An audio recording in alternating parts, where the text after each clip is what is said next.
Board of Commissioners to order. Ms. Evans, would you please give safety instructions? Yes, sir, Mr. Wiggins. To provide for the safety of those attending this meeting, I want to give the following instructions in case of an emergency. If an emergency arises that prompts us to evacuate, I ask that everyone exit this room in a quick and orderly manner through one of the two doors to your right. Then proceed to the nearest stairwell, directions to which are indicated by the exit signs. Once you exit the building, we ask that you safely cross the street to either of our parking lots to be safely away from the building. Our staff will help provide direction and assistance. In the case of a tornado warning, we ask that you exit this room into the hallway where we will remain until it is safe to exit. In the event of an active shooter in the building, we will run if there's an accessible escape path. We ask that you try to evacuate the premises. Secondly, to hide if you can't evacuate, find a place to hide where you are less likely to be found, like any doors that you can. Thirdly, at last resort, we ask that you fight only if your life is in imminent danger. Our staff will provide assistance on what to do. Thank you for your attention. Just for the public information, safety instructions will be given at every meeting that we have. Reverend Hines, would you please offer prayer? Eternal God, our Father, we give thanks for the beginning of a new month in May. The joy of knowing that the year is swiftly passing, but thank you for your blessings and your grace and your mercy. Bless our minds that we might think on the things that will make this county a better place in which to live as we serve those that we love. In Jesus' name, amen. You've received the minutes in your board package. Are there any additions of corrections? If not, is there a motion? There is a correction. I need to be added that I was present at the last meeting. Have you absent? Inadvertently left off. Is there a motion? So moved. According to the corrected statement. That is the motion? Yes. Second? Second. Questions? All in favor, let it be known by the one side, aye. Aye. All opposed? Hearing none, the minutes are approved with the corrections. At this time, we have scheduled appointments. Mr. Evans? Yes, sir, Mr. Wiggins. Tonight we have Ms. Sarah Stroud, who is the CEO of Eastpoint. She is present to share an update with the board on changes in Medicaid for behavioral health services. Her presentation will include seeking your support as Eastpoint pursues its designation to serve our county and the rest of its region under the new tailored plan approach. I recommend that you approve the enclosed resolution in support of our continued affiliation with Eastpoint.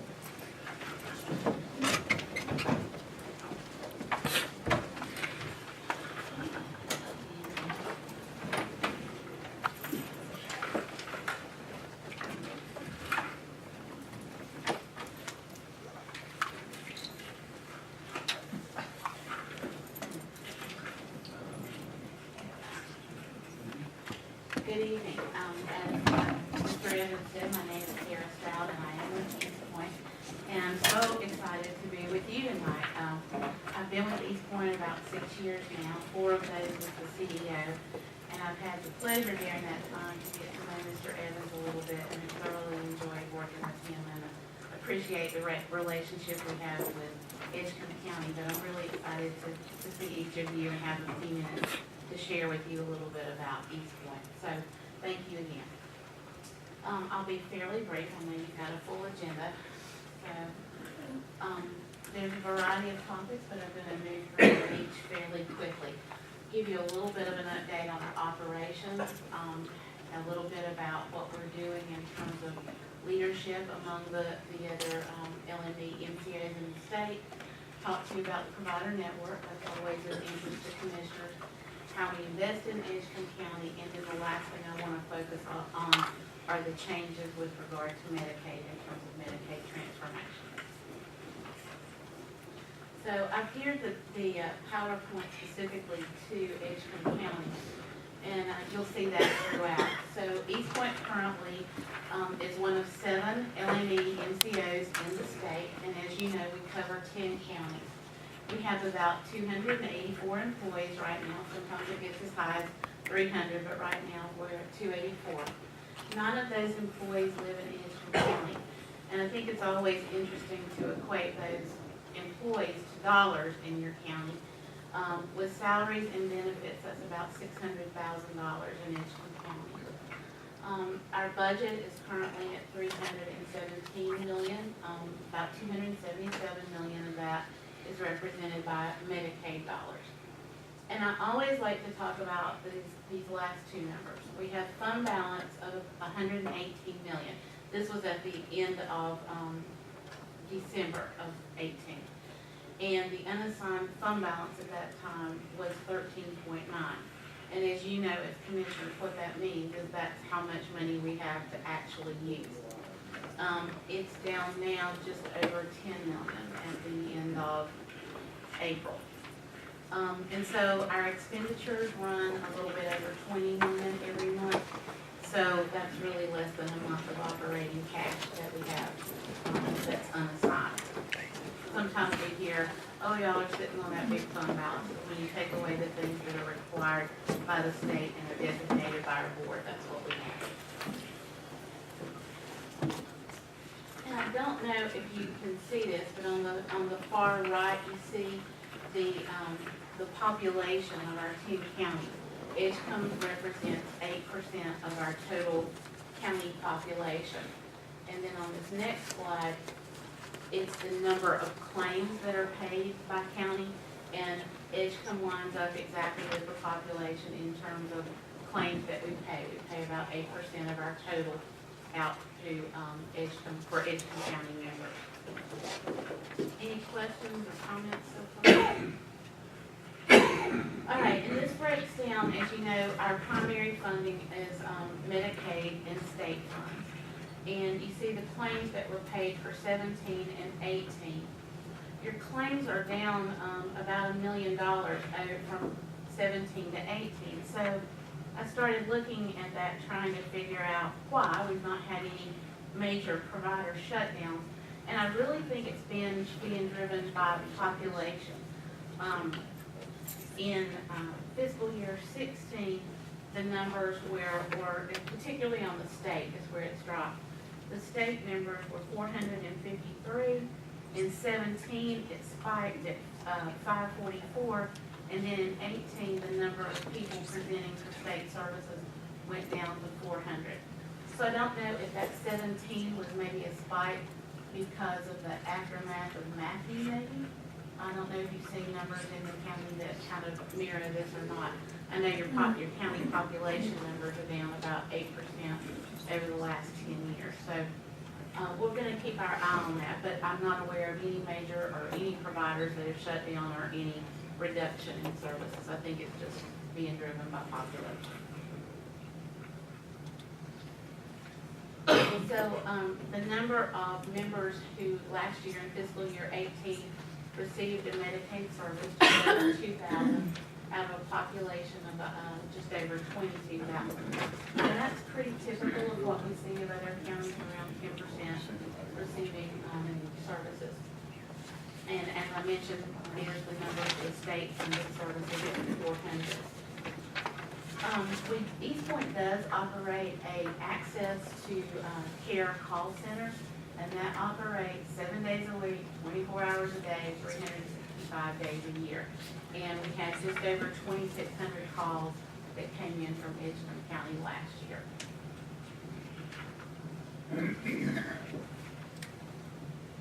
So just want to highlight some things about East Point that we're proud of, but I also want to share it with you to help give you confidence in your MCO as well. Each MCO is graded on a number of benchmarks from the state, and here's 4 of them that are listed. The calls that come into that call center being answered in 30 seconds, resolving complaints within 30 days, assigning care coordination to hospital readmits, and the last one is particularly important because of providers. Providers depend on us just like we depend on them.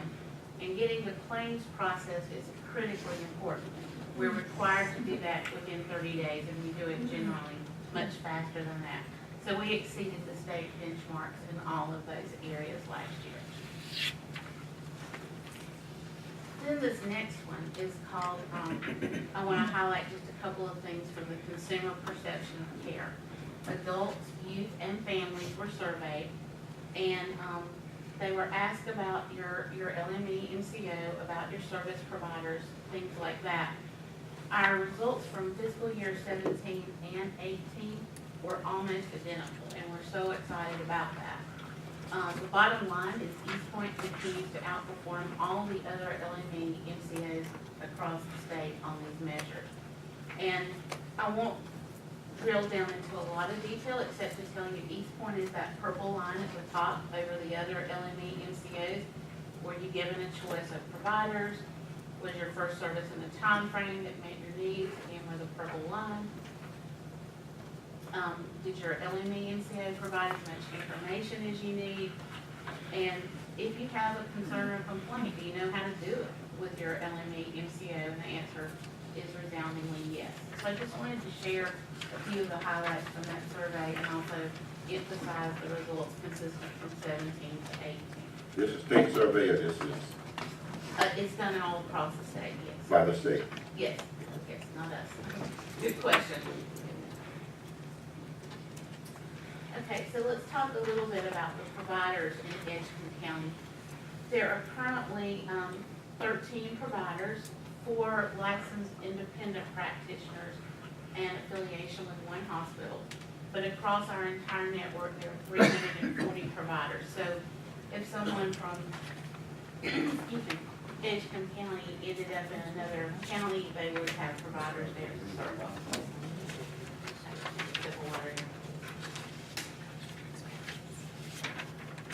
And one of the things that we've done with our Medicaid savings, we try to reinvest that back in the community. And so we did a $2 million rate increase in February of last year. And the way we've tried to do that is through rate increases. That way we don't target Edgecombe County over Wayne County or any other county. So these providers get the rate increases across all 10 counties.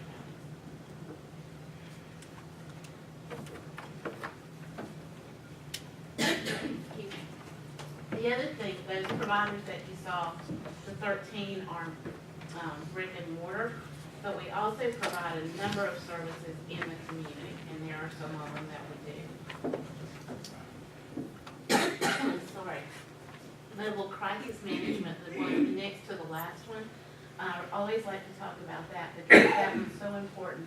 If people find themselves in crisis, the mobile crisis management, the call center's called, and if someone is in a major crisis, we're required to get that service out to their home or wherever they might be, under the bridge or wherever they are, within 2 hours. So that one's a really valuable service. Not that the others aren't, but I always like to highlight mobile crisis management. Currently, there's no wait list for behavioral health services in Edgecombe County, which means if someone calls in for services, they are getting matched with a provider or a provider of their choice for services. Talk a little bit more about some of the ways that we invest back in Edgecombe County. I have in the back of the room Tiffany Purdy, who you may know. She is your community relations person who's assigned to Edgecombe County. She's very active here. In the last year, we participated in 31 community events and presentations with over 1,700 people touched through those presentations. And you can review those. There's a number of them listed, particularly near the bottom. We are very involved in the Recovery Month events and Narcan training for 29 officers with the police department of Charlesboro. There's another one on this slide, the crisis intervention training to 33 Edgecombe County first responders. That's really important because it teaches first responders about how to deal with folks when they may go into the community, and sometimes someone may appear violent when they're really just suffering from some kind of mental issues or substance issues. Mental health first aid training, 61 graduates in Edgecombe County, and also currently supporting the Substance Use Coalition. And I believe, I don't want to tell you wrong, but I believe the Narcan kits were the most donated to Edgecombe County and any other county in our LME MCO at 130 last year. Any questions about any of that before I move into Medicaid transformation? I want to ask you a question about the very last comment about the most Narcan kit. Yes, ma'am. Was there a particular reason that we have a uptick of numbers as far as opioids? So we received a number of Narcan, or could get a number of Narcan kits from the state. And so the way we dispersed them is we surveyed the counties to see what their need was, and then we just responded based on what we had to the need. So that came from your county. I'm not sure particularly why there were so many. And if I could just add, I know, for example, with the CORE initiative, that's been very active in making sure that our first responders, if they have access, have one on hand or available, so that when they respond, they can have that.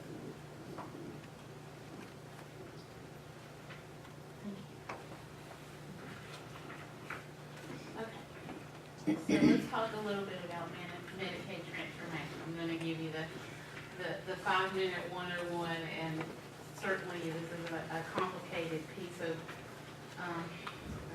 business that is underway, but I'm going to try to simplify it as much as I can. And please ask questions if I'm not clear on anything. So what is happening with Medicaid transformation is that the purpose of it is to integrate physical and behavioral health. Currently, as you know, the NCOs provide the behavioral health, the managed behavioral health care for all populations that are Medicaid and state funded. What is about to happen is that we're going to add in the physical health management for Medicaid, and the populations are going to be separated between what's called standard plans and tailored plans. The standard plans are going to be run by commercial entities. The tailored plans are going to be run by what is currently the existing LME MCOs. The standard plans will take the populations that have mild to moderate issues, so and handle the physical and behavioral. The tailored plans, the current LME MCOs that will convert to tailored plans will handle the more severely impaired. Mental health, substance use, developmental disabled. So, as it says at the bottom, 4 statewide contracts have already been awarded for standard plans. They were awarded in February, and they're currently in the process of moving forward. The 4 that were awarded, you'll know some of these names: Blue Cross Blue Shield, United, WellCare, and AmeriHealth. And then there was one regional one, which is Centene. So they are scheduled to launch beginning in November of next year, or this year, 19. The first phase will begin in November. The second phase will begin in February. And for the standard plans, there are 6 regions that line up for the standard plans across North Carolina. The only county that East Point currently has that's going in the first phase is Wilson County, which means that Edgecombe will be coming online with standard plans in February if all goes according to schedule. Their initial, once they get started, then we'll continue to manage our population until 1 year after that. So in the summer of 2021, the tailored plans will come online, and those that are chosen to be a tailored plan will incorporate the physical health with the behavioral for the more severely impaired. And our initial contract when we become a tailored plan would be for 4 years. And after that, anyone can bid on the work that we have. But as the legislation reads now, the tailored plans must be operated by LME MCOs. Questions so far? Okay, as I said, the implementation process is already underway. for the standards. What's interesting on the Taylor plan, the legislation provided for 5 to 7 Taylor plans. There are currently 7 LME MCOs in the state. We very much want there to remain 7 Taylor plans in the state. What the DHHS, or the Department of Health and Human Services, has done, and you may be very familiar with this, is ask the North Carolina Association of County Commissioners to work on that project to determine what the regions are, how they line up for the tailored plan. That work has already begun. I guess it was a couple of weeks ago, I went to Greensboro and met with the chair and co-chair of that committee, and with our board chair. And I understand they may have one more meeting left before they make their recommendation to the secretary.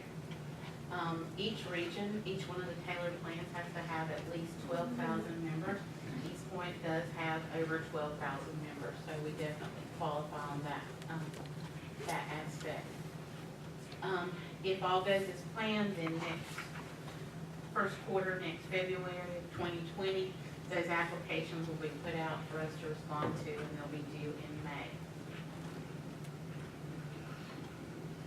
And here is the timeline that I've just kind of incorporated into the comments I've made so far. Was a little bit interested, and you may have been reading about this in the newspaper, those 4 commercial plans that were selected, they're excited about it, but there were some that weren't selected that aren't so excited about it. So I understand there's some activity in Raleigh around that. So we'll see if the timeline goes as planned. We're waiting to see about that. So, as Mr. Evans said at the beginning, we brought a resolution forward tonight that we're asking very much for your support for East Point as we move forward, as you work with the General Assembly in your day-to-day activities, the Department of Health and Human Services, and certainly if the commercial plans come in, we want to partner well with them. So, any questions about the Medicaid Transformation 101? Any questions from the board? I want to thank you again for allowing me a few minutes on your agenda tonight. Thank you so very much. If you see in the package, it is recommended that we support it. So you know, no reason you and our staff is satisfied with East Point's performance over the years that we've had. Yes, sir. Based on the recommendation of Mr. Evans and his understanding of how this program works. Is there a motion from the board? Any other questions? If not, all in favor, let it be known by the vote sign aye. Any opposed? Hearing none, the resolution is approved. We support the resolution. Next. Next on your agenda tonight are scheduled appointments is Mr. Seth Ward with Premier Forestry. As you know, we contracted with Premier Forestry and invited a consultant to develop a forestry management plan for the county. Seth Ward is here tonight to present on his findings and recommendations. I do want to point out that the report includes 4 stands of timber on property owned by Edgecombe Community College. We included these tracts in our assessment for the benefit of the community college in knowing what potential timber value they may have. This report has been shared with the community college president, and their board will decide if and how they want to proceed with the recommendations for these 4 stands of timber.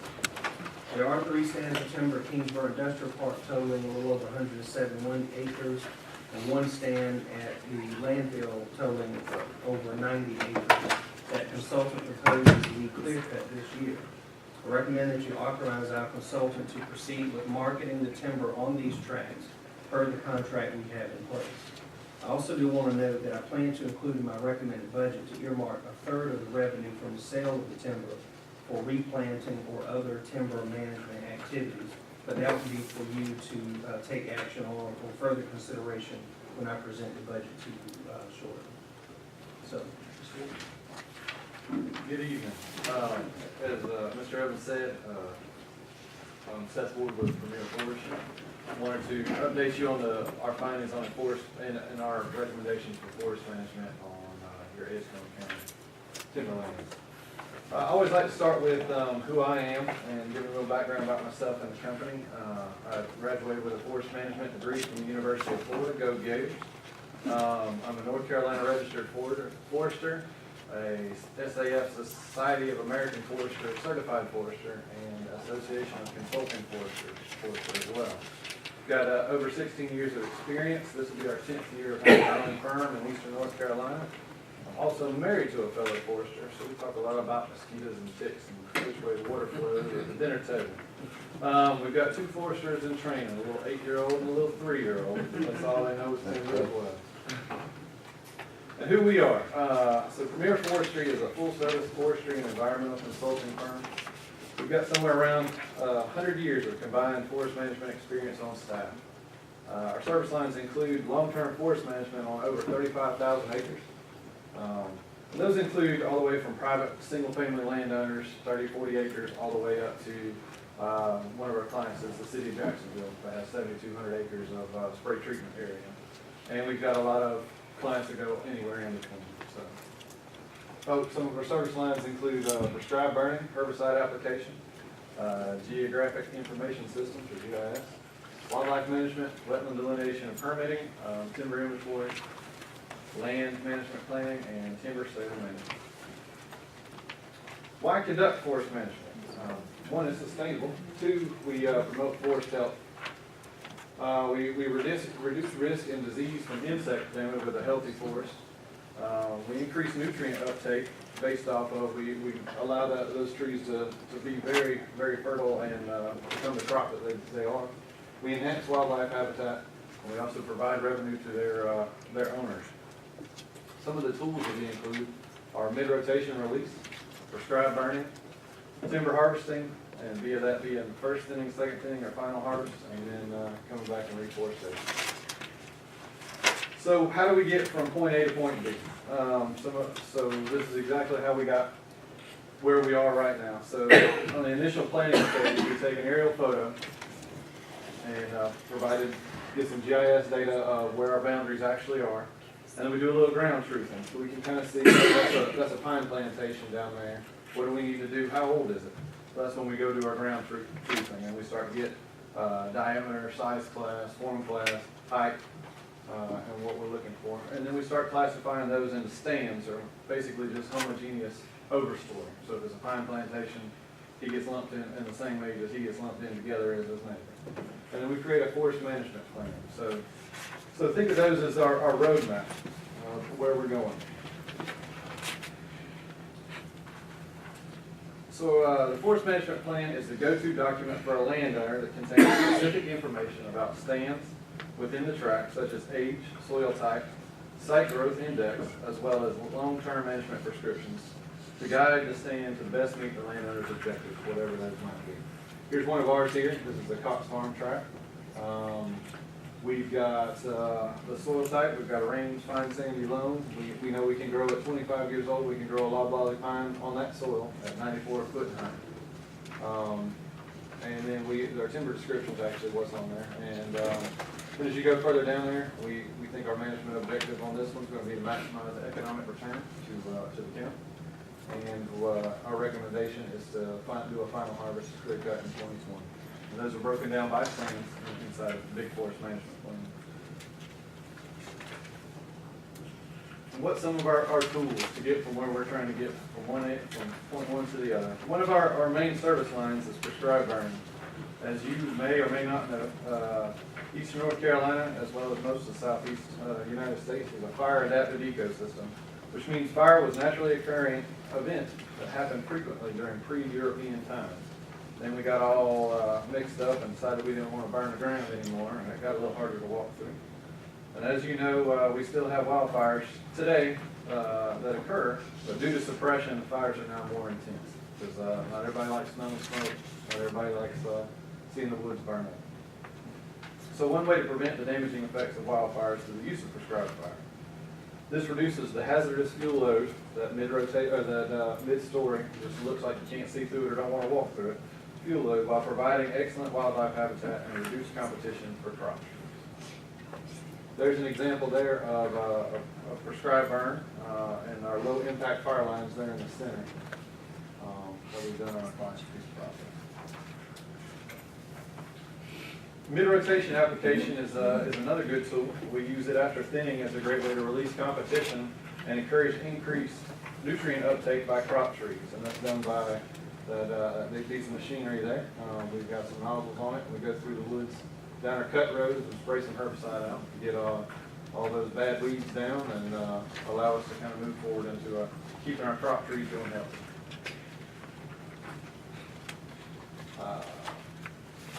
All right, so I thought I had a picture in there of staying after herbicide. That's all right.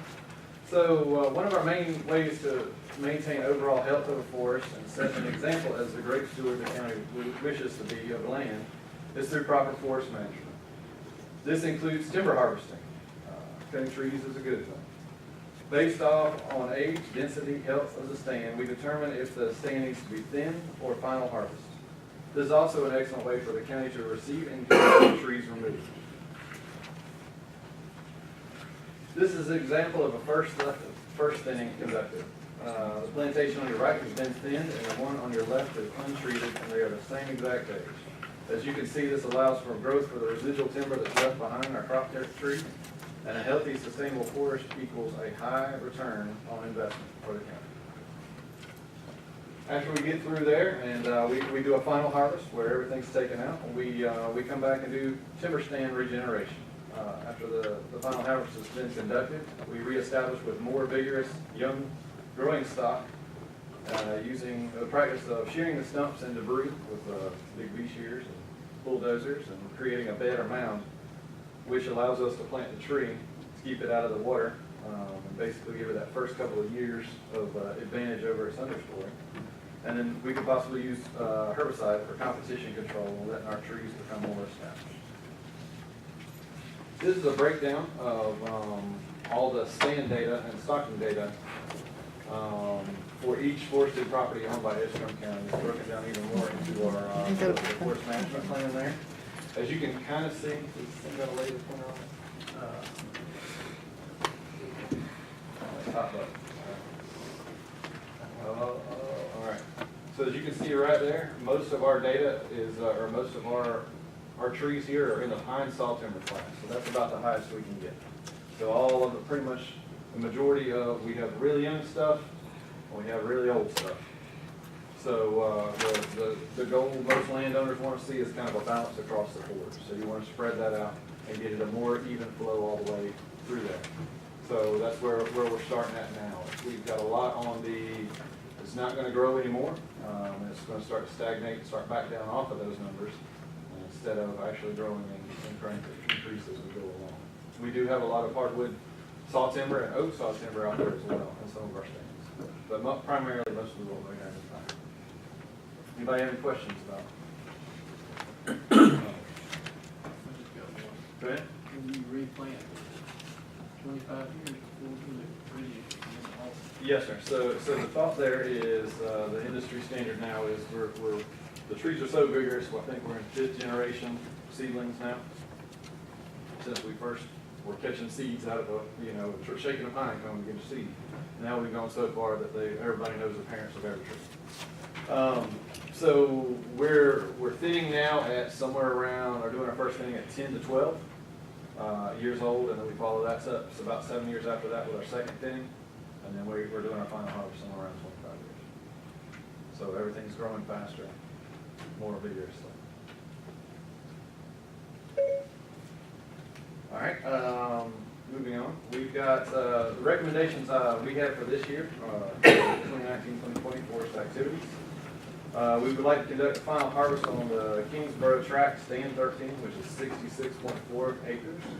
The Kingsborough Tract Stand 12, which is 91.7 acres. The Kingsborough Tract Stand 8, which is 13.4 acres. And the Landfill Tract Stand 1, it's about 90.3 acres. And Any questions? Mr. Ward, go ahead. We had a chance to talk with him about the effect on parks and timber in our mega site. Yes, I have, and, so we know that we have, some open, wetlands permits or permit out at Kingsborough for the work that's going on, so I put him in contact with Ron Keeter, Bobby Joyner, and, Ivy Jordan to talk about that. There may be some, defined areas that we need to exclude, and so we're gonna make sure that we cover those bases, before we do. Generally, if there's no wetlands indication or no site plan already in preparation, we've got the 404 exemption for silviculture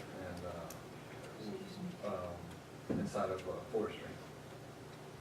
But We that's, want to take a chance no. of not having these permits issued to us once it's cleared. Yes, so they're gonna meet to Yeah. further discuss that. We Absolutely. don't want to take any chances Absolutely, yep, on the mega site. correct. Those permits are hard enough to get. Yep, absolutely. Well, if that's part of what you're asking us to approve. Yes, sir. So what I'm asking you to approve tonight is to authorize him to move forward. Consideration of possibly retracting part of that. I expect it to be little if any. But to move forward then with seeking bids for the timber on these 4 tracks that you mentioned tonight. So what'll happen is he'll get bids on that, and then it will come back to you for the final approval as to whether or not to move forward with that. Can we get a letter from Dana or somebody saying before we cut it that it's gonna be okay to cut it on those sites at the mega sites? Sure. Excuse me, Ms. Jordan, you got something that you could add? I saw you waving. You got something you could add to this discussion? I saw you waving. It's basically information that I received from Mr. Joyner today, and I haven't had a chance to get it to Eric with the erosion control permits and also the wetlands, and that we really need to take a look at that, and I've got about 10 or 15 items here. Yeah. And I guess my only concern is approving it. We're not approving the cut. No, sir. Tonight, what I'm asking you to do is authorize him to move forward per the existing contract with getting bids on We get bids, okay, so anything. So There's it's no good. cutting, right? Until such time as it comes back to the board, we will approve it that night. That's correct. Any other questions or comments? This is just for information. I've asked before 3 or 4 different people in the forestry business. Yes, How does a tree, even planted beside the road on the hill, still grow up straight? Okay, so it all has to do with root structure. Hey, he's gonna find, I've seen him planted upside down, come back out of the bed. So basically what it is that green site, that meristem up there on the top, that little bud that's gonna grow, his whole goal in life is to find sunlight. So whenever he finds it, that's where he's gonna hit it. And he's gonna straighten himself out the most he can, because if he gets any wind throw, if he's leaning, he's gonna fall on the ground. So his whole goal is to put as much strength as he can straight up and down. It also has a lot to do with the root structure. So what you see above ground is the same thing going around below ground. So as he's turning going this way, that root's turning going the opposite way, heading straight back up. Thank you. You're welcome. So we got a presentation and a lesson. Okay. Thank you. Is there any other questions? Is there, we got a motion second. Any other questions? All in favor, that be number of votes, say aye. Aye. All opposed, hearing none, it is approved. Sounds good. Thank you. I had one follow-up. Did we exclude the area behind the old hospital? It's not in that service. He did review that. Actually, it's indicated as social. I guess it should be social services. Yes. That's the land behind the old social services camp. Okay. We through with him? We are. I was. Okay. Well, I thought he was hanging because he thought it might be something else, okay. We talked about that Tar River Service. You want to talk about that track, Seth? Okay. You wanna talk about that Social track a services. little bit? Yeah, talking about the social track, right? Yeah. So, some of the issues with the social track is just the fact that it's wet nature So it slopes off and it's kind of this more or less floodplain back up to the river. So the issue there would be, it's not monetarily, it's not where you want to be if you're trying to be a great steward of the land. And because there's a ton of water that moves onto the site. So it's going to make it a real wet natured site. It's going to be, if we log it, it's going to be shovel logging. It's going to be a lot of attention for a very little amount of revenue actually coming back into the county. So in my opinion, I would leave that, let that dog lie kind of scenario. You could turn it into eventually if you wanted to go towards a park. I think that would be a great place for an eco park, like a riparian buffer park, more or less, that you would get more money off of tourism and good feelings for your residents of your county than actually ours. That's my opinion. Good? Thank you. Thank you all very much.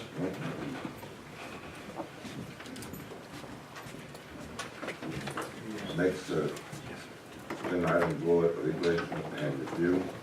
Is there a motion to recess our regular Board of Commissioners meeting and convene as Board of Equalization and Review? So moved. Questions? All in favor, let it be known by the vote of sign aye. Aye. All opposed? Hearing none. We now stand as the Board of Equalization and Review. I'd like to call the meeting to order. Mr. Evans? Yes, sir, Mr. Chairman, you have no scheduled appointments tonight for appeals, so the only action that we ask that you take tonight is to adopt the resolution that you have in your agenda packet, which will finalize the assessed values for 2019. The resolution is in the agenda package. And I believe that most of us probably are familiar with it, or we all are familiar with it. And at this time, is there a motion to, we have a motion, is there a second? Questions? All in favor, let it be known by the vote of aye. All opposed? Make sure we get all of our signatures that are required for this, so motion passed. So let's make sure before we leave, get this. Okay? At this time, since that's the final business for this year. Yes, sir. Okay. Is there a motion to adjourn the Board of Equalization and Review and reconvene as regular Board of Commissioners? So moved. We have a motion and a second. Questions? All in favor, let it be known by the vote of aye. Aye. All opposed? Hearing none, we now sit in as the Board of Commissioners.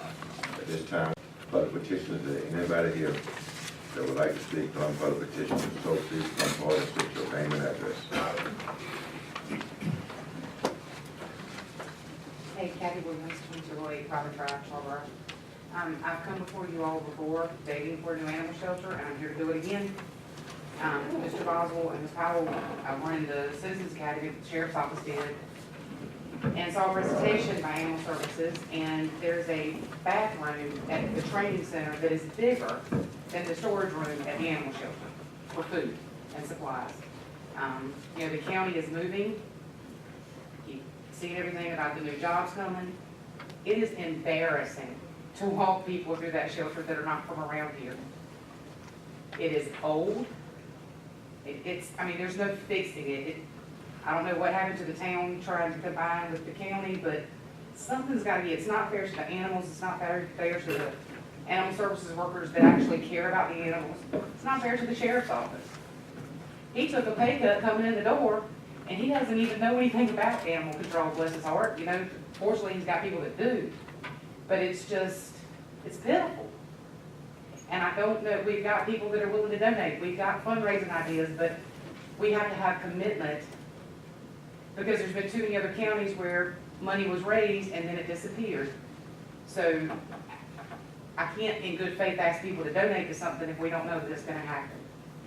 You know, we've got organizations that are donating vaccines to us. You know, we've got so many people trying to help us with this little building, and the animals are not slowing down. People in this county you can tell somebody, if you turn your animal in today, it will die, there's no room. They don't care. They signed the paper anyway. And that's not fair to the staff that doesn't want to have to euthanize a healthy animal because they don't have a choice. So I'm begging you to please reconsider somehow finding money for a shelter. There's money for other things all the time, so I know there's grants out there. We had a great lady that was helping us with grants and she left. I don't know if that position was refilled or not, but, you know, there's money out there to be found. It's just finding somebody to look for it and be willing to do it. Thank you. Thank you. And I guess on behalf of what I said too, it's not something that we don't want. We certainly will ask our manager to, during the budget process, look at the things that we're able to do. And if there's any way that the recommendation can come, the funding, we can't commit to the unknown. And the unknown is what we are able to do and pay for. Those are the kind of commitments that we have to make. And we hear you, we hear all of our citizens when they ask. But what we hear and what we're able to do, we have to make decisions on that when it comes to us. You got it. Mr. Chairman, I'm just simply going to say that the easiest way to do that is find some land to build it, get a plan for what the building should look like, and have somebody there. That's how you get your help. You get your help by showing something. Okay. And the complaint will go away and the work will start. Mr. Chairman, I just found 3. All I did was Google it. $25,000 grants right there. For building the shelter? Well, and We well, said we gotta look. We know and it takes time to do that. are we looking for to fill that position? Are you? And I can say we're here and we want to look for the grants. And when anybody's available, know that they're available, we certainly will look for grant money for whatever that we bring into the council, whatever purpose. When I go to NACO, I'll ask about it there. We hear your concerns. Anybody else for public petitions? Yes, anybody for public petitions? If not, we'll move on. Yes, ma'am, please come.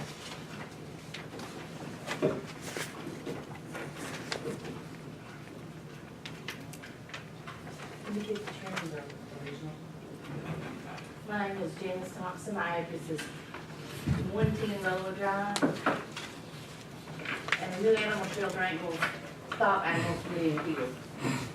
Honorable Commissioners, due to the numerous animal welfare complaints, you established an animal welfare advisory council. I am deeply saddened to inform you that based on the way the council members are selected, there will be no hope of real change for animals in Edgecombe County. The term is up for many council members, and I sincerely hope that you will intervene and make sure the selection process is changed to best serve and protect the interests of animals in Edgecombe County. I'm formally complaining about the selection of members, attendance of members, and attitude of one member. It appears the council is stacked with members who are neighbor, friends, or acquaintances of Eugene Taylor, who is the lead animal control officer. Several members are also government-funded employees. With so many biased council members, all votes will only be in favor of what animal control proposes. When I inquired as to why one of our local vets was not chosen to represent the veterinarian council member, Eugene informed me that our local vet refused the position due to it may have a negative effect on their business. After I investigated, I was informed our local vet was never asked. Instead of choosing a local vet, they chose another government employee who knows Eugene very well and who always votes to promote his agenda. We were informed that many items, such as the authority to sell cats that are killed by animal control and the animal release form, are part of the policies and procedures and not part of the county ordinance. Kathy stated that policies and procedures are easily changed without having to go to the commissioners. I made a motion that such an important issue, such as the authority to sell killed cats, should be part of the ordinance. Whenever money is made by killing cats, more cats will just be killed. Everyone voted against my motion. Kathy Williams is also the neighbor of the lead animal control officer and the main volunteer at animal control. I have attached an attendance record of all the members. only 3 members have attended every meeting. The meetings are only 1.5 hours once a month. Deborah Jordan only attended 1 out of 9 meetings. Mandy Thompson and Clara Edwards only attended 4 out of 9 meetings. I think it is a great disservice to this county to reappoint anyone who has missed 44 to 88% of the meetings. Cornelius Dancy, who openly refers to himself as a public agitator, intentionally tries to agitate me and prevent any constructive dialogue at the meetings. When I try to discuss the issue, he tells Kathy to make a motion and move on because his time is valuable. At the last meeting, he told me, "I wish I could pop you." My husband was very upset with Dancy's comments and think Dancy would say he wants to pop me with a gun. Anyone who threatens other members should not be serving on any council in Edgecombe County. I was the only person who voted no on the proposed changes to the county ordinance that the county manager, Eric Evans, is presenting tonight. The proposed changes do not help alleviate the numerous animals that are killed in this county every year. We need a spade and neuter ordinance, and we need to ban chaining. As long as people can throw dogs outside on the chain, people will continue to get animals that they neglect.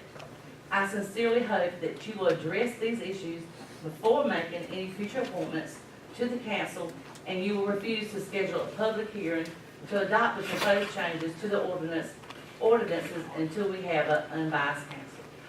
Thank you. Question. In your statement, you're opposed to any of the changes that are being recommended to us? The changes that are recommended to the ordinance that they want to have a public hearing on, it does nothing to help solve the problem of animals dying. None of the changes, you don't think any of the changes that are being recommended will help? It will not help save animals from dying in Edgecombe County. Your issue is the animal dying. You still haven't answered the question in terms of, do you support anything in the ordinance that they're recommending? There might be a few things like an animal must have shade, but they're promoting change. Just the other day, a woman called me from Macclesfield. Her little dog, older woman, she's in her 80s. She called me crying. Her little dog got out, and it accidentally, somebody was working on her house, and accidentally went into another yard where they had a chained dog. And here this 80-year-old woman, she's screaming and crying and trying to beat this dog to get this chained dog to let go of her little dog. Chained dogs are aggressive, and they protect their territory, and yet this ordinance is proposing change. Thank you. Thank you. Thank you. Anybody else to speak their public petitions? If not, the public hearing, the public petition is closed, and we move on to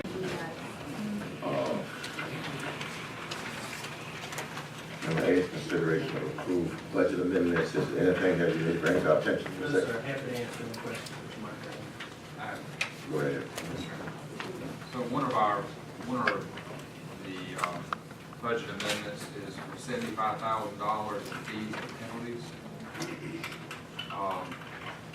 from the county manager's office associated with filing quarterly reports and monthly retirement contributions. Can you elaborate why we're having to pay that? Let me see if I can find that. It's next to the last of all of the attached budget amendments.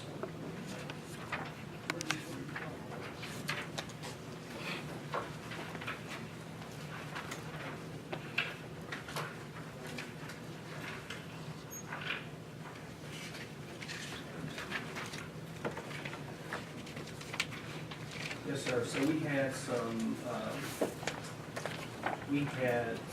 401K, not 401K. We had some tax filing this current fiscal year that were late in their filing, and these are penalties to cover those late taxes. So we just failed to do our work on time and we got a bill for $75,000. Yes, sir. How do we recoup that? Steps that we go through for the folks who fail to do their job accurately and on time. Yes, ma'am, we're addressing that. Has this ever happened before?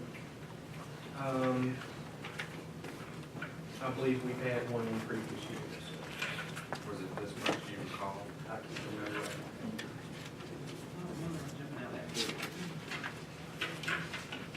Thank you. now. Yes, I would just like to say in regards to that, that's probably something we should have on. yes, sir. Yes, sir. So,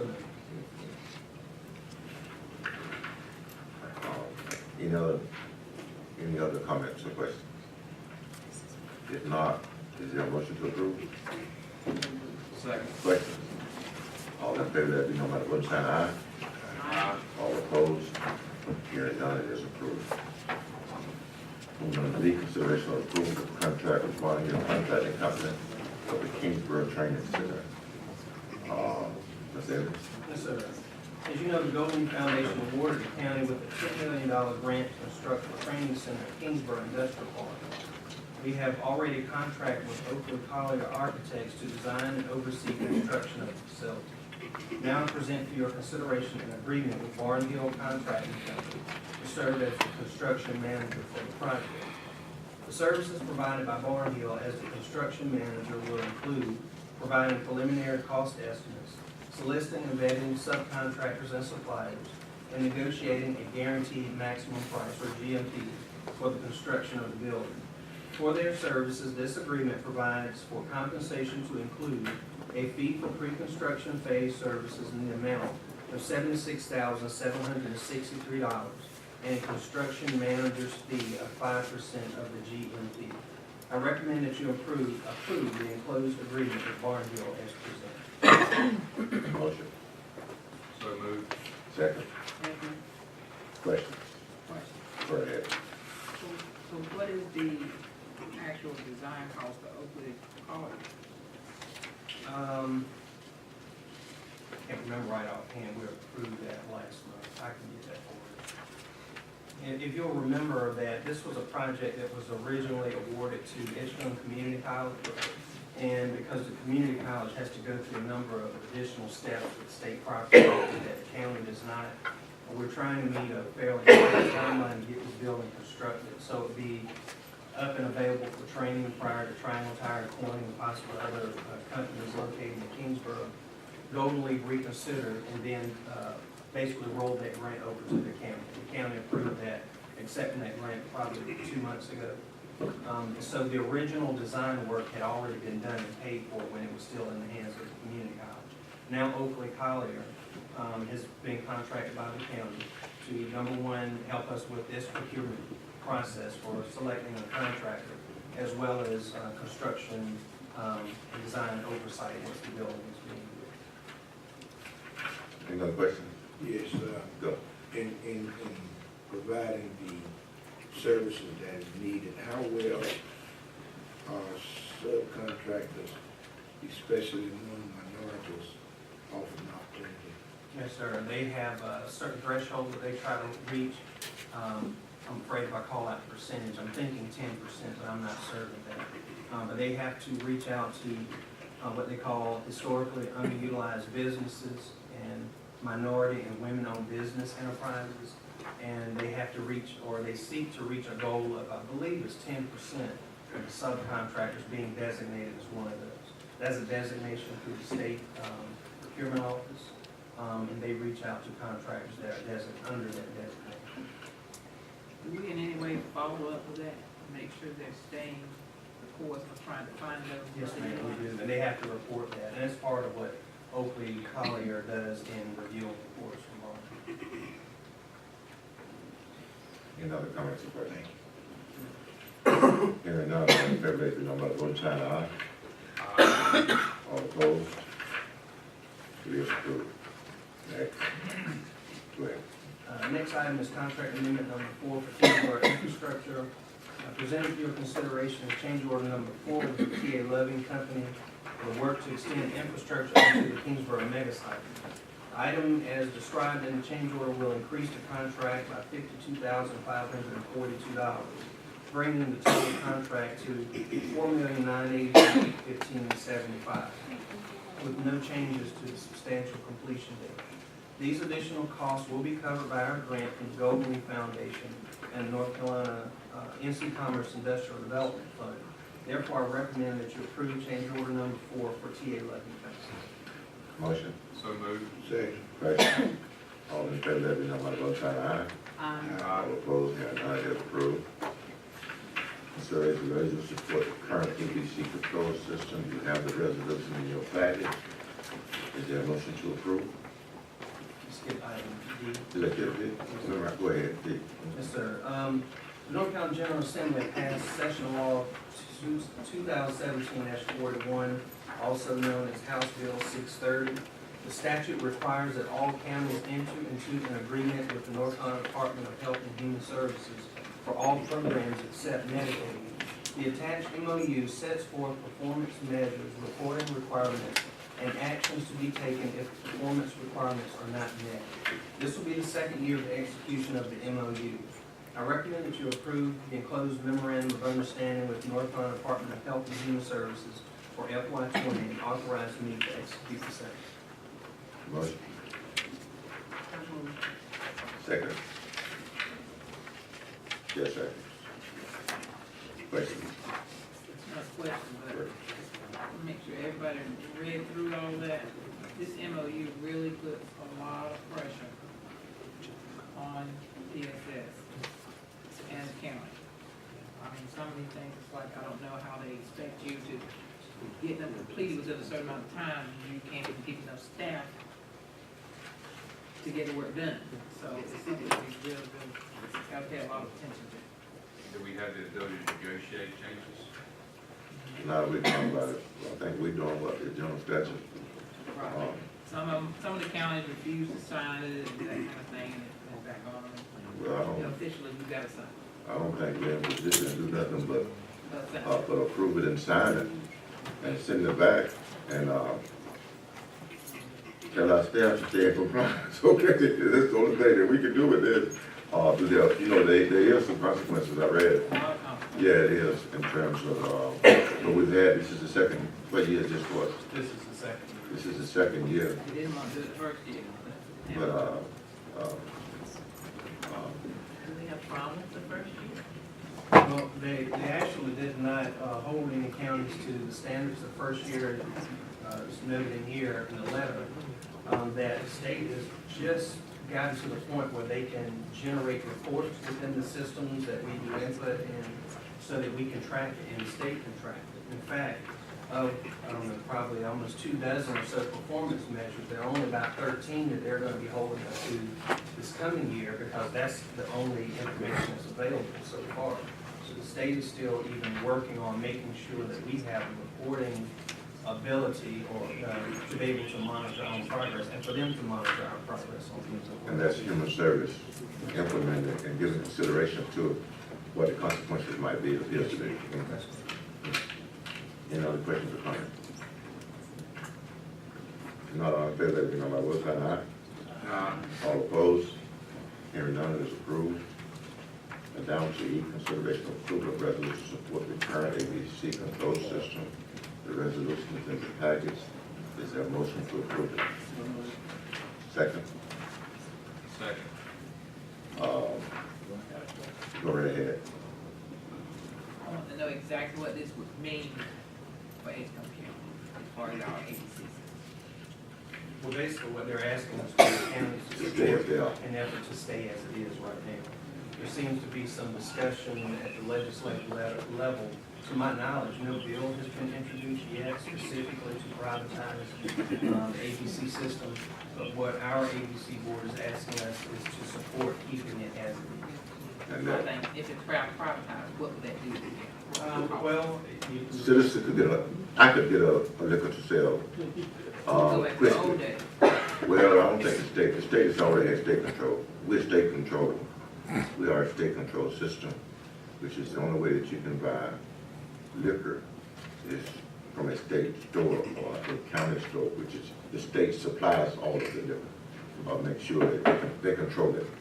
But they do give private citizens beer and wine license, but not whiskey. You know, you get not whiskey unless you private citizen, probably, you know, I could go to the store and buy that, but I gotta go to a state store to buy, or a county store to buy this. I can't buy that from the convenience store. Where, wrong place, wrong time, yeah, wrong place, wrong time. Drink it, stay on. Yeah, we did get a motion a second. Any other questions for Gus? All in favor, that be known by the voting sign, aye. Aye. All opposed? Hearing none, it is approved. Consideration of approval. Help, Mr. Edgecombe. So, Mr. Wiggins, so you'll remember that we were granted $2.6 million from the North Carolina Department of Commerce under Disaster Recovery Assistance 2016 funding, and it is to assist the town of Princeville with the development of its 53-acre tract. The first step in that is to hire an engineering firm to do an assessment of the 53 acres. So we went through an extensive process. We actually received 12 proposals.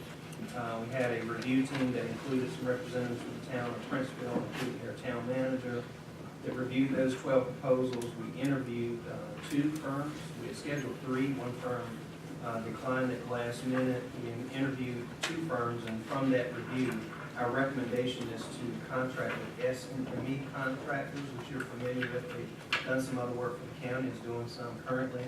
At the time that I was preparing the memo for your agenda packet, we were still in the final stages of finalizing the negotiation on that contract amount. But just for your information, that recommended contract amount is $191,700. This would be totally funded by the grant funds that we have in hand from the state. So it's my recommendation that you approve the contract. Motion. Questions? All in favor, that be known by the vote sign, aye. Aye. All opposed? Hearing none, it is approved. G.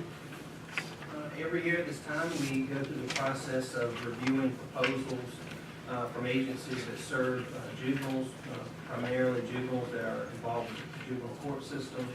Our funding stream, we do not expect to change. We've been getting $216,301 for a very long time. And so we had a number of organizations that applied for funding, and the JCPC committee reviewed and made recommendations for the 7 that you'll see highlighted in your agenda packet.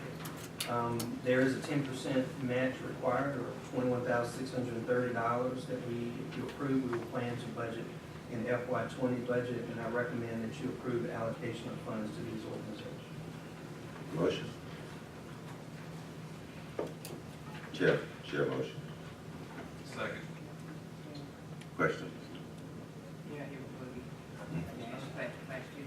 What was that? You had a question? Yes. Go ahead. Now, I see the Methodist home in 2 places. Now, does that mean we actually have Edgecombe County citizens in the Methodist home?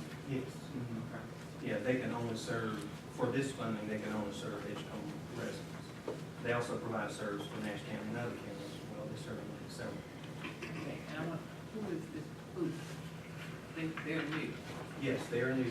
We have options. It is a project submitted by the Southeastern North Carolina CDC. Southeastern North Carolina CDC is the CDC arm of the Rocky Mount Housing Authority. The Housing Authority, many years ago, started a development, community development corporation arm, and they submitted a proposal this year that the committee. It's hard for new organizations to get money in this program, because most of the time the existing programs are serving so well. But they had a good proposal, and so the committee recommended to provide them $10,000 in the budget. Any other questions? All in favor, let it know by the vote sign, aye. Aye. All opposed? Hearing none, it is approved. H. Part of the responsibilities of the Emergency Services Office is to respond and coordinate resources during incidents involving hazardous material spills. However, we do not currently have an ordinance that addresses such a response. North Carolina statutes allow counties to adopt an ordinance to address hazardous material spill cleanup. The attached ordinance was prepared by our emergency services staff along with a committee of emergency responders from other agencies. This ordinance addresses, among other important things, provisions that will hold a responsible party accountable for hazardous spills and a mechanism by which to recapture the costs associated with cleanup. Changes to the county's ordinance require a public hearing. I recommend that you call for a public hearing on this matter to be held at your June 3rd meeting. Your motion? Second. Questions? All in favor, let it be known by the vote sign aye. All opposed, the hearing is called. Next. You've heard it mentioned in the meeting earlier tonight that your Animal Welfare Advisory Council has forwarded to you a recommendation for changes to the section of your ordinance that addresses the same. And so the recommendation is for you to call a public hearing at your June 3rd meeting. And at the public petition, you heard some opposition to this. What is the will of the council? Do I have a motion? Second. Question. All in favor, let it be known by the vote sign aye. Aye. All opposed, the public hearing is called. Next, Janice. The Budget Committee will meet on this week, May 9th, to hear my first draft of next year's budget. I'll then present my proposed budget to the full board at the budget work session scheduled for May 21st. Before the board can adopt the budget for next fiscal year, we must first hold a public hearing. I recommend that you call for a public hearing on the FY20 budget to be held at your June 3rd meeting. Motion. Question. All in favor, let it be known by the vote sign aye. Aye. All opposed, hearing none, that public hearing is called. Mr. Chairman, if I could just remind the board that if perhaps at that meeting you have comments that night and for some reason you want to reconsider, you don't necessarily have to vote to adopt your budget that night. We just have to make sure that it is adopted. At this point, let's say, back, and this is a place, if there's opposition, to this order, this is a place to be heard at the public hearing. Moving on, next. Item K is we've been selected by the North Carolina Department of Commerce to receive the Local Capacity Grant Award. $18,000 grant will allow the county to work with the UNC School of Government to conduct a study on the perceived barriers to employment. Dr. Jonathan Morgan with the School of Government and his team will work with the staff at the NC Works Career Center to conduct surveys and one-on-one interviews. The goal of the project is to identify chronic barriers to unemployment so that we may target resources that help lower our unemployment rate. I want to note that no match is required for this grant. I recommend that you accept this grant by approving the grant agreement, project ordinance, and budget amendment. Second. Question. All in favor, let it be known by the vote sign aye. Aye. All opposed? Hearing none, it is approved. All right. Item L, the county owns parcels of land that could generate income from farm leases. Based on my consultation with Art Bradley, our corporate extension director, these parcels are identified as cropland, and a bid solicitation process would likely generate interest from farmers. The enclosed maps display a total of 128.57 acres that have the potential for farming. I recommend that you authorize me to proceed with soliciting farm lease bids. Once the bids are received, the recommendation will be brought back to you for your consideration. And just as a note, the county does already have some land already on the farm. Okay, yes. Okay. Motion to approve. Second. Any questions? All in favor, let it be known by the vote sign aye. Aye. All opposed? Now you can do it with approval of the board. Okay, go ahead. This was done many years ago. Before my time. Go ahead, all right. Item M is regarding a change order for approvals of corrective measure. I realize I have a very lengthy memo that I plan not to read right now. Okay, go ahead, go ahead. I do want to just summarize by saying, you know that we've had some corrective measures we've had to take care of at the landfill. Because the cost of it when bid out was a little over $1 million, we've spread that out over 2 fiscal years, so we are in year 2 of that. You have already approved a couple of change orders, the last of which was to bring some of the work that was originally scheduled for next year, year 3, into this current year.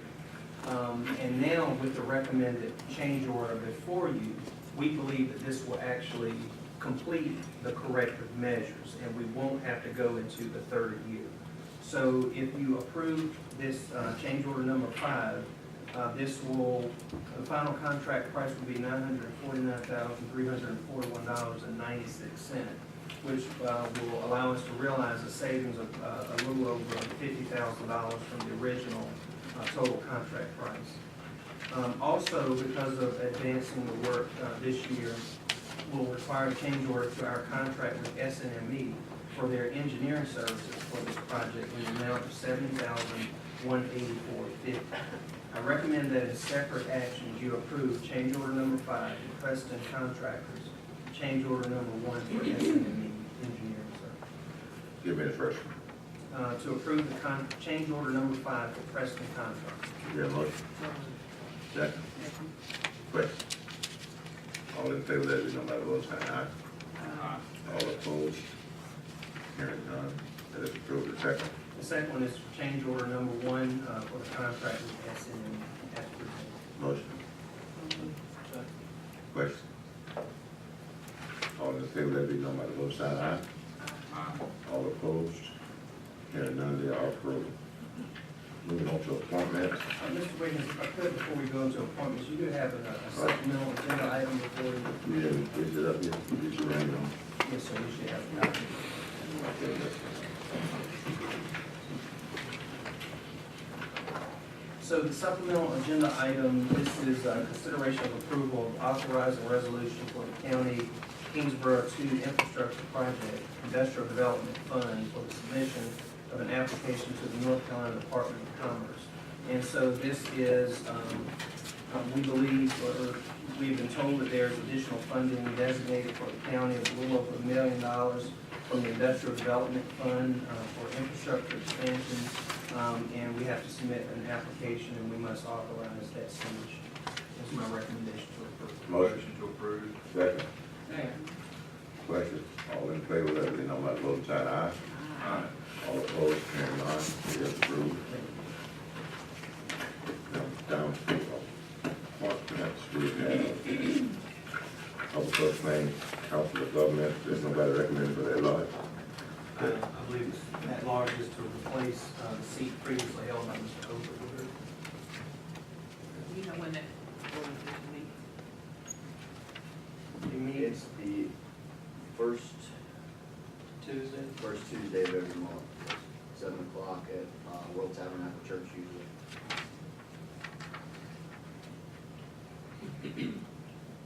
Any other questions? The next one is our Welfare Advisory Council. We have Janice Thompson, Ms. Kathy Williams, Ms. Louise Jackson, Claire Agent Stables, and Ms. Kelly Steve. Lickman Wall. That helped me. They are recommended for reappointment. Is there a motion?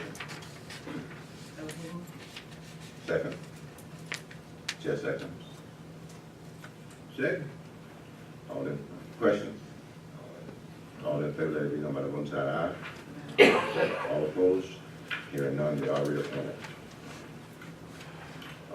After list and releases for review and approval, anything to be brought to our attention? No, sir, happy to answer any questions you Is there a motion to approve? Second. Questions? All in favor, let it be known by the vote sign aye. Departmental reviews, Ms. Evans. Yes, sir, Mr. Chairman, I would like to have any questions about items A through C, have to answer them. I would like for item B, mid-lake relocation project, I'd like to invite Mr. Mike Matthews and Ms. Ola Pittman to come to the podium. I'm going to tell you a little bit more about this afternoon. Okay.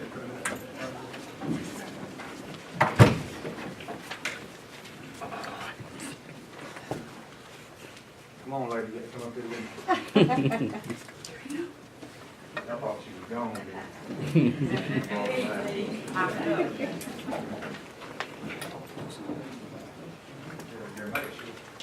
I feel like a visual was probably a little bit easier to understand when you get talking.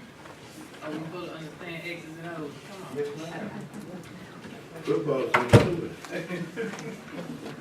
This is why they, y'all fix to find out why they don't let me talk in church. Oh, okay. It might be the same for this board, okay? Okay, that's just a warning, all right? Okay? Just to start off with. Treat this as a joke. Okay, that's all right. As many of you know, last year, at the beginning of 2018, the county purchased the Edgecombe mobile home park, with the intent of closing the park down. One of the biggest hurdles that we face, as a county, I think, is relocating all the residents that were in the park. I think that Mr. Evans had a fantastic vision as far as the contracts and stuff that we put in place and funds that we made available for those that chose to take. I think that it went a long ways as far as getting us where we are today.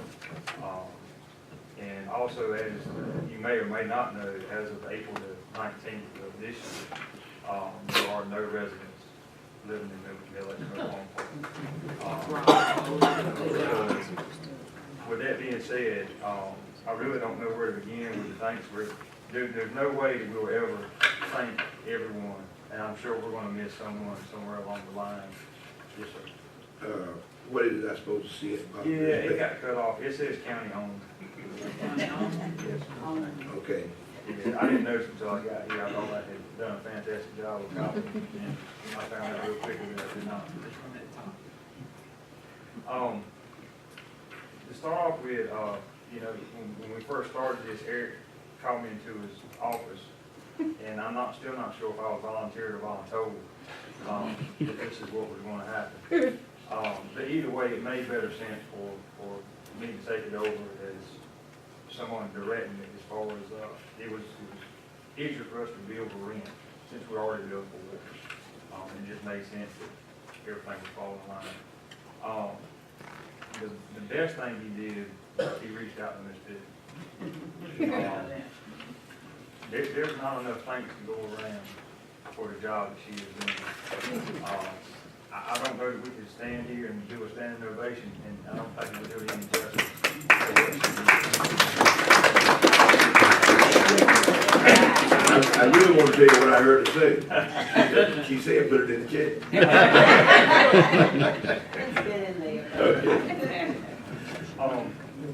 But she has done a fantastic job. Anybody that has followed this project over the past year, if her name has not been brought up, somebody's done a severe injustice. Just the way that she handled this project was absolutely outstanding.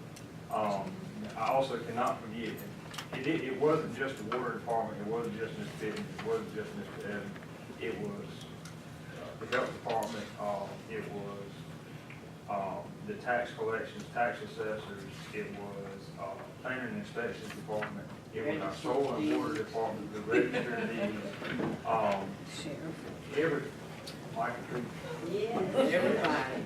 it was a unified effort, it really was, and I think that we can all just stand here proud to know that it wasn't just one person, it was an overall group effort, and it took every bit of us to do it.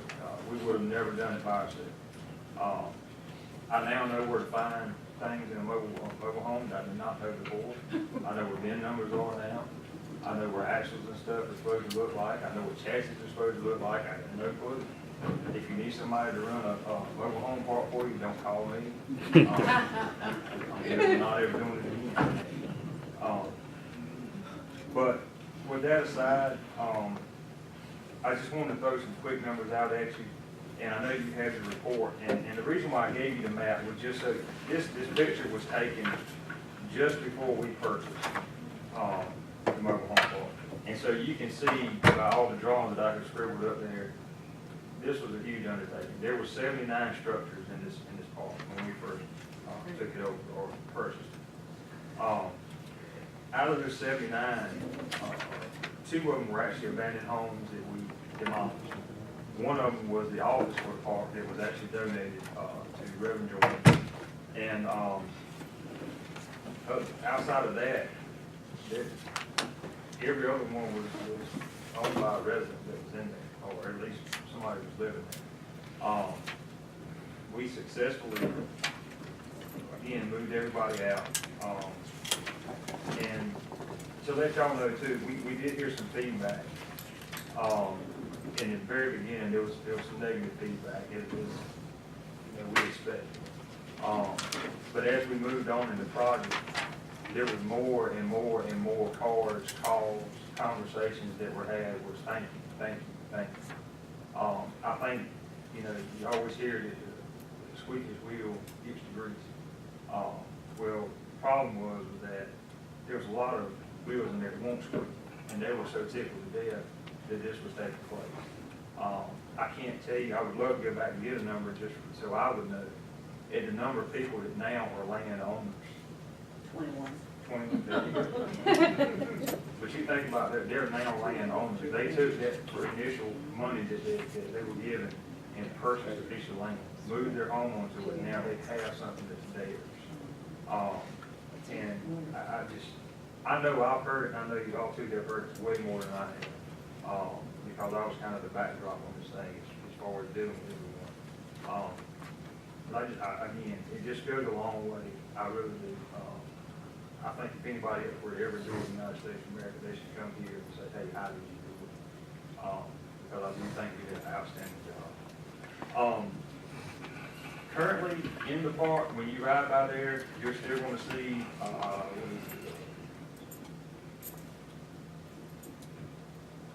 think you're still going to see 8 homes remaining.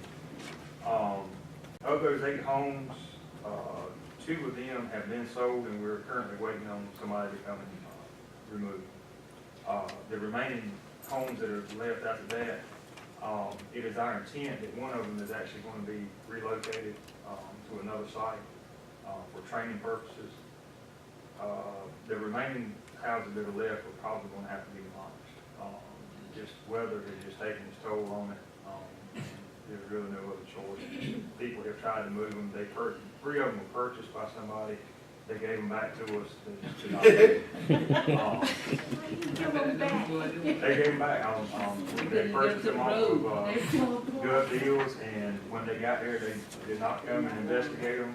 I think they paid us over $10 or something for all 3. So they just donated $10. I know that's so. But they will unfortunately have to be demolished, and there's really nothing else we can do. It's just really not a need. Spending a lot of money trying to repair a house that's already 30 years old. Two impressive numbers is, one, as you well know, some people owe those taxes. We collected over $18,000 in taxes through this project.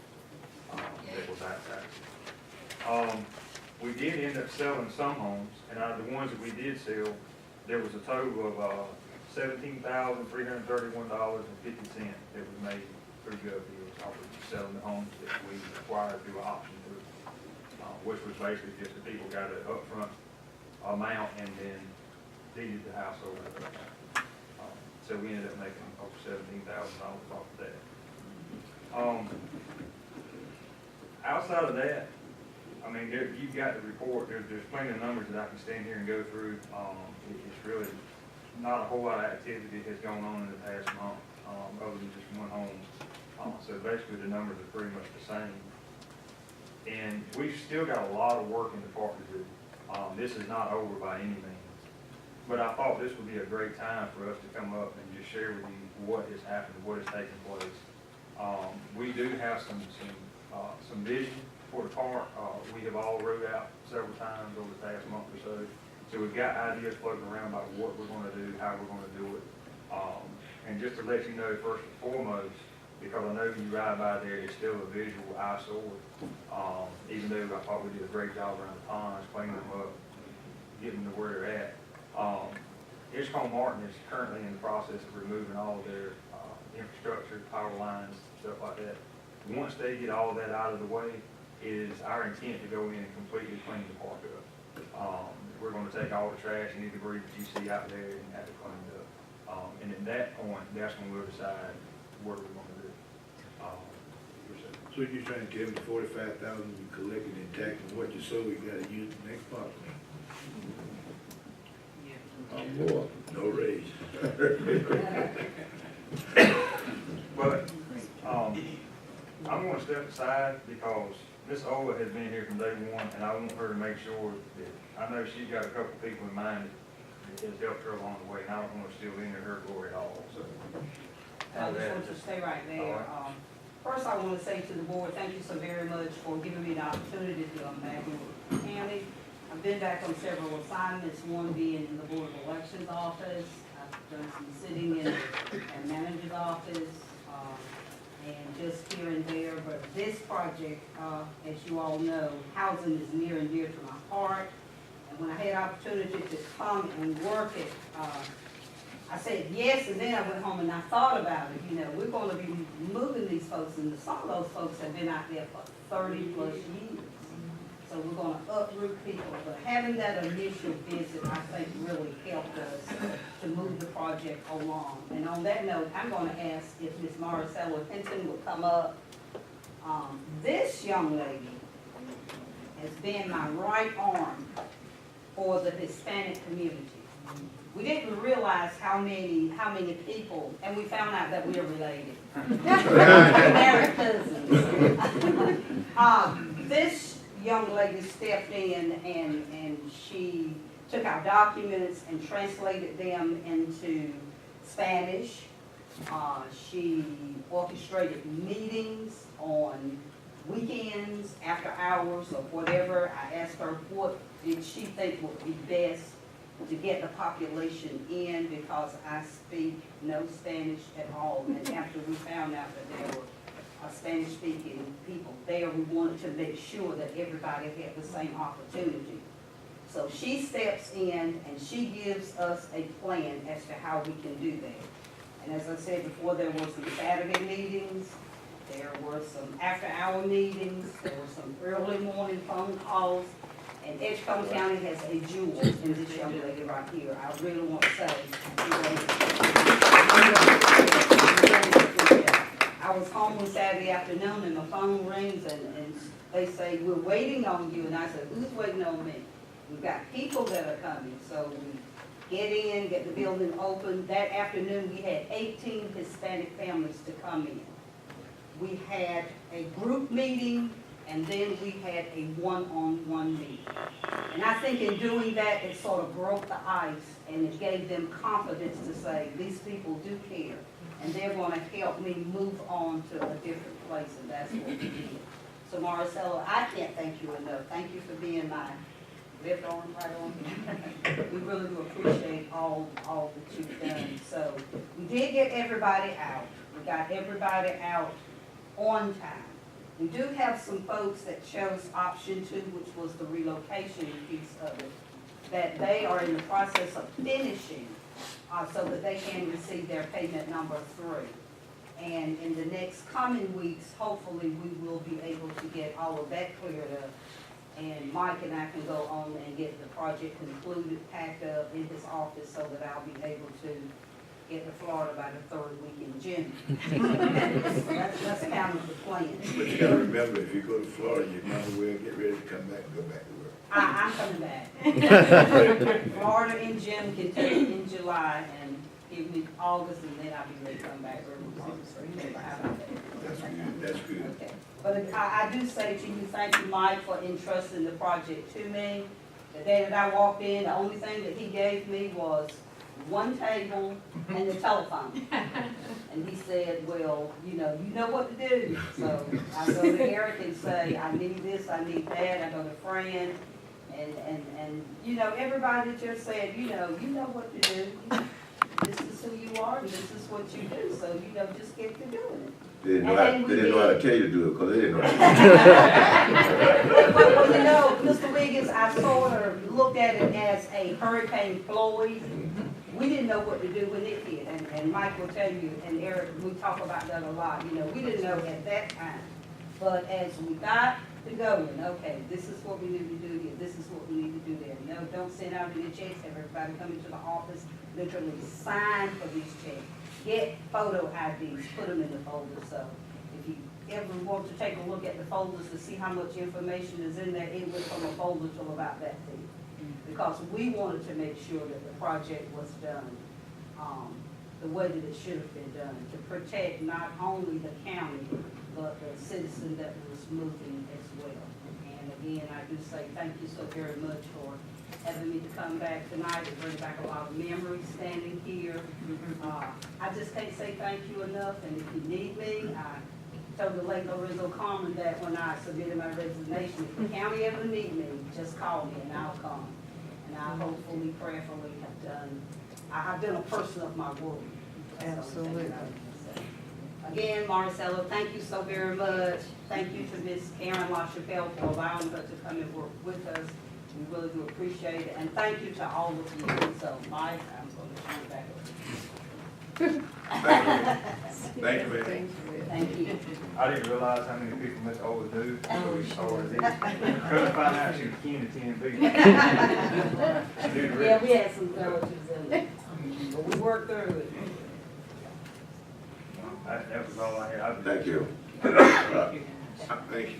I would just like to say, and I think we have to go at, it was a vision of Mr. Evans.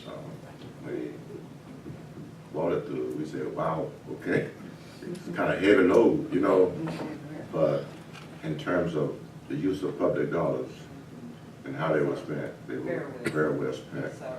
And in terms of the board, the compassion that this board showed for a government removal, and that's in fact what it was. And in terms of having the compassion to at least he brought us to vision in terms of what he thought it ought to be, and the board was able to work through it. And these are hard calls for boards, okay?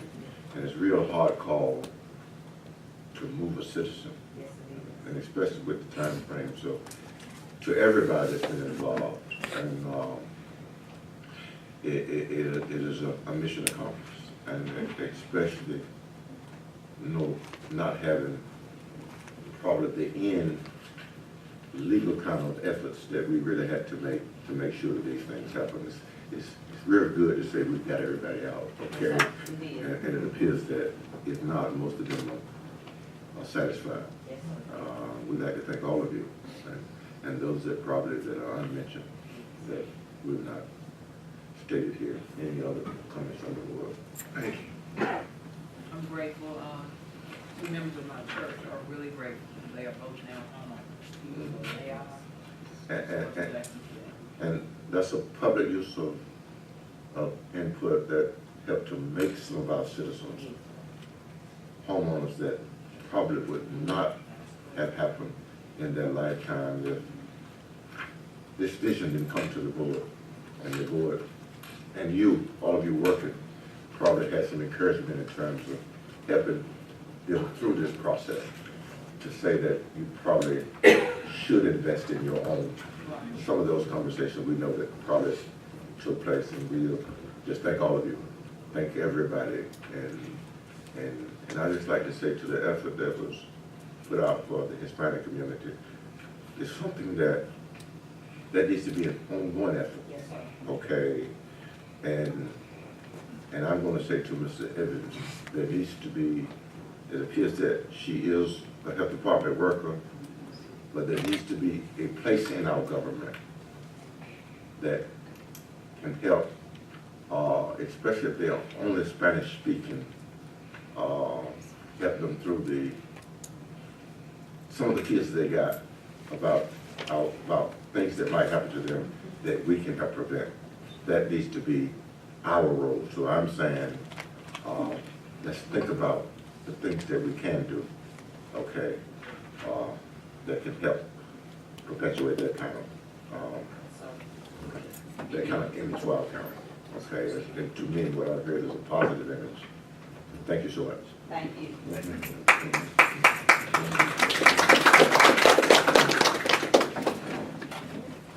Mr. Wiggins, if I could just quickly add, I guess we want to make sure we also thank the residents of Middle Lakes Mobile Home Park.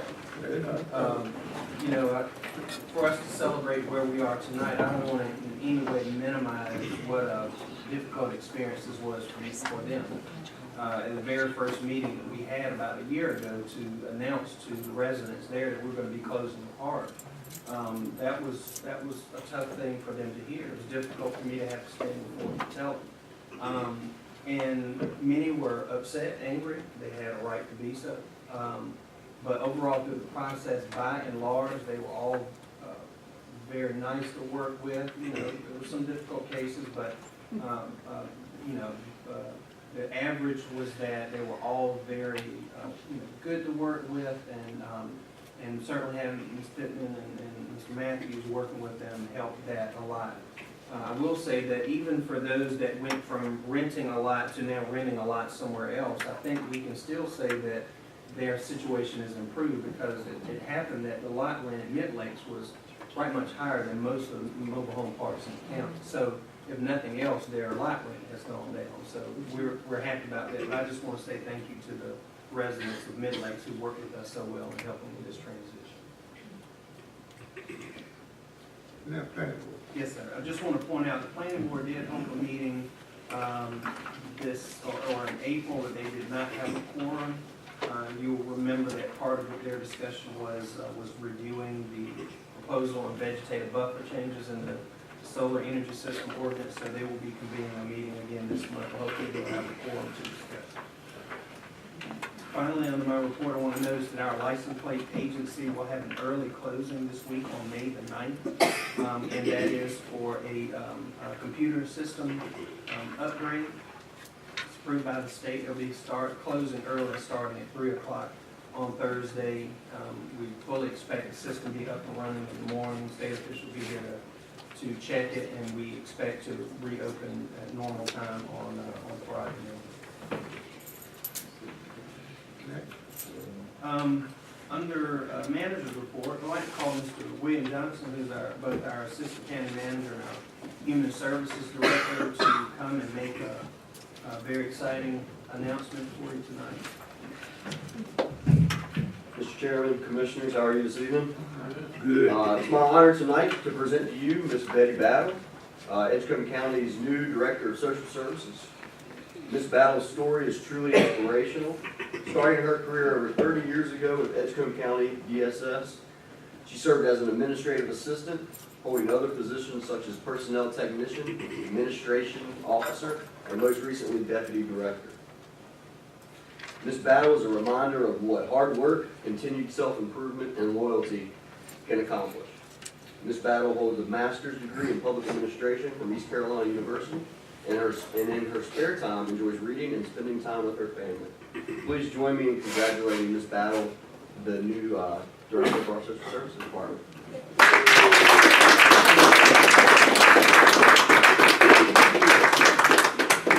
Come on up. You gotta get used to this.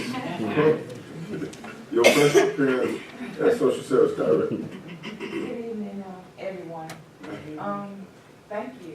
I just want to say thank you all for the opportunity to serve as the Director of Social Services. I've enjoyed the last 10 years.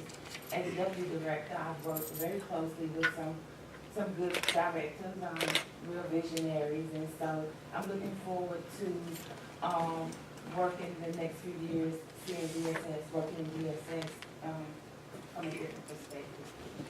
Thank you. Good question. I gotta come to Thompson. Yes, you do. But you have an office in, I do have an office in my office right now, so for those of us that want to see you in Rockmount, I think. so just call me and I'll I make think It might be nice if you spent 1 or 2 days on it. I do. Oh, you do? I do. But you just said he had to come, you just said he had to come to Thomas, right? You said that. You're exactly right. I just agree. Which is the right way to have it, okay? Bring him, okay. Thank you. Thank you all. You have that very well, thank you. Your first performance is good. You want to introduce you, that's your daughter? Yes, this is my daughter, Latricia. This is my baby girl. Stand up, everybody. Thank you. Thank you all. The church member, Yes, oh, proud. so if she was in the Roman High Church, it would make a difference. No, I make me proud too. Okay, go ahead. Go ahead. Want to change your membership, come on down. I would like to say this, Mr. Chairman, in the presence of Ms. Battle, because I want her to have the confidence in knowing this. She's heard this from me. We've had this conversation personally, but I want her to hear me say this publicly.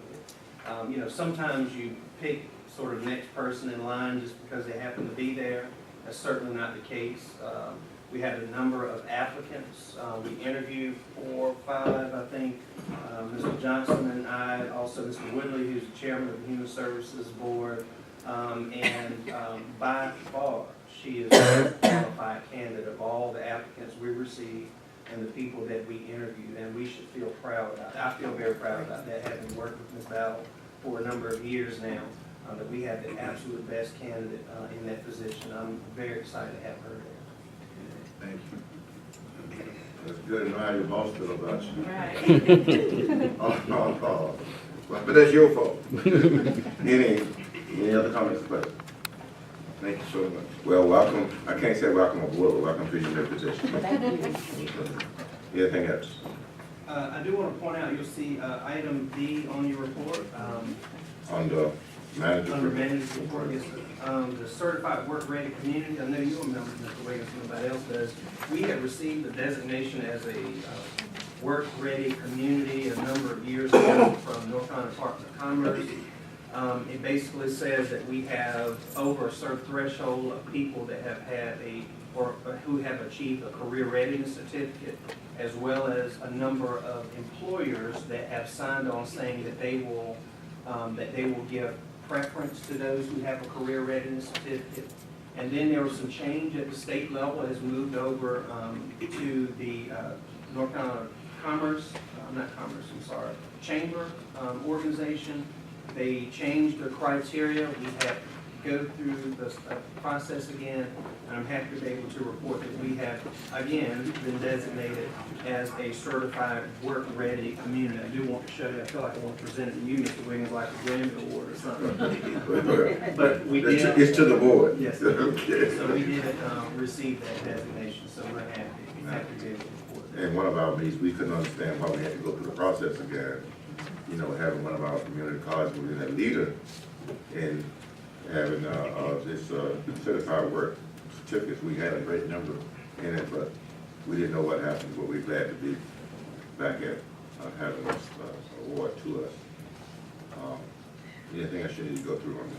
Just a reminder that on next Monday night, we will have our joint board meeting with the Rocky Mount School Board. I do want to make sure I highlight the fact that we were expecting to meet in Rocky Mount at Booker T Theater. We were not able to secure that, so our meeting will be at the Ag Center at Kingsburg.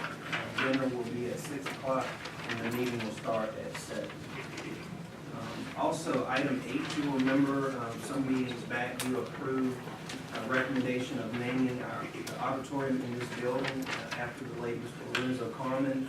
That plaque has been ordered, it's been complete, and I'd like to suggest that we hold that ceremony next month, the afternoon before your regularly scheduled commissioners meeting at 5:30. You know, objection from the board?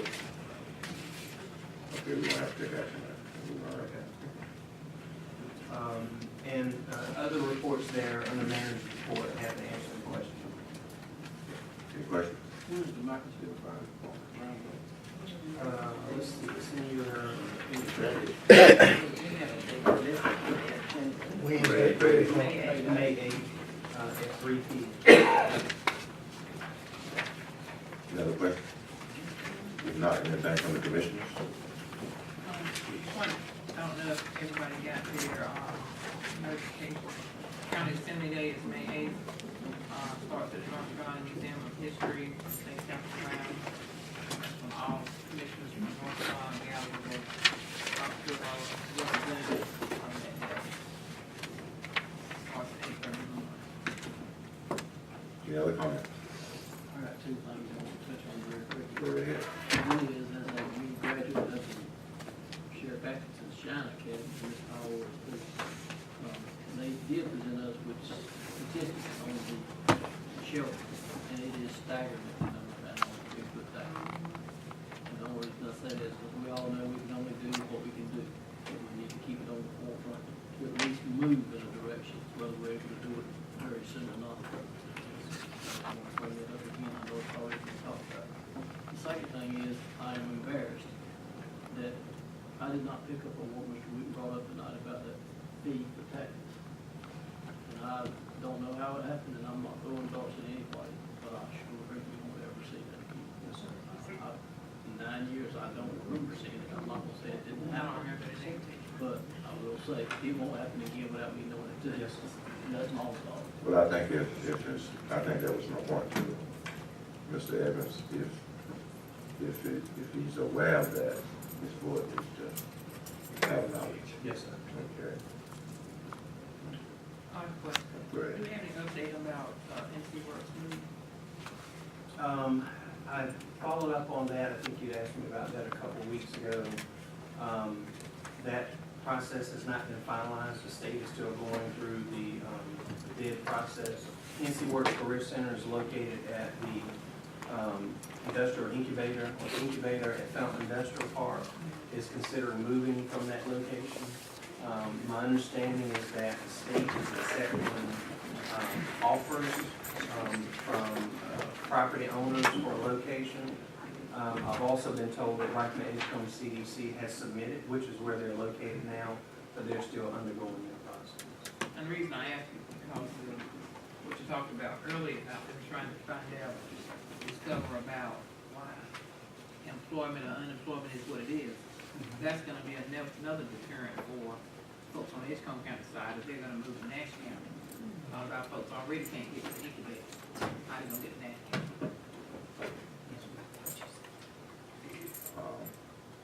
I think, who owns the armory? The armory is, The armory here in Tarver, the county and the town of Tarver.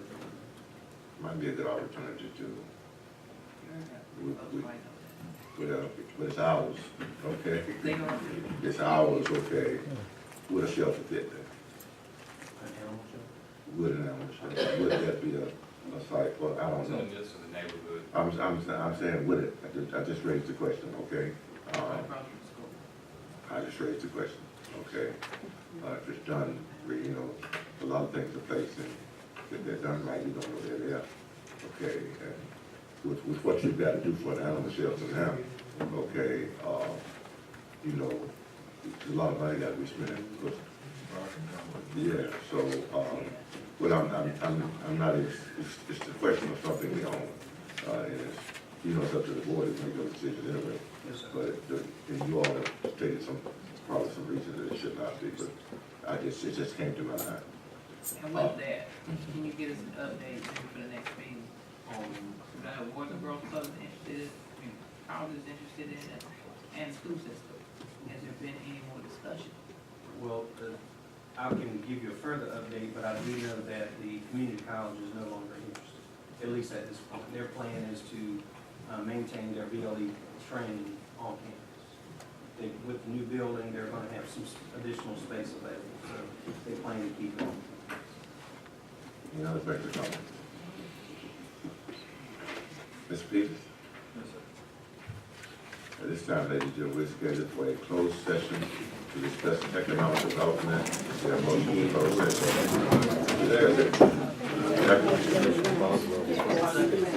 Question? All in favor, as you know, by vote say aye. All opposed? Hearing none, we now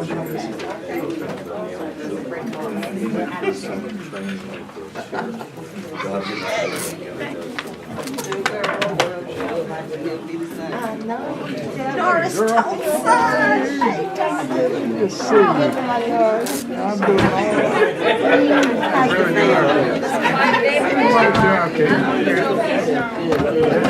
Very good.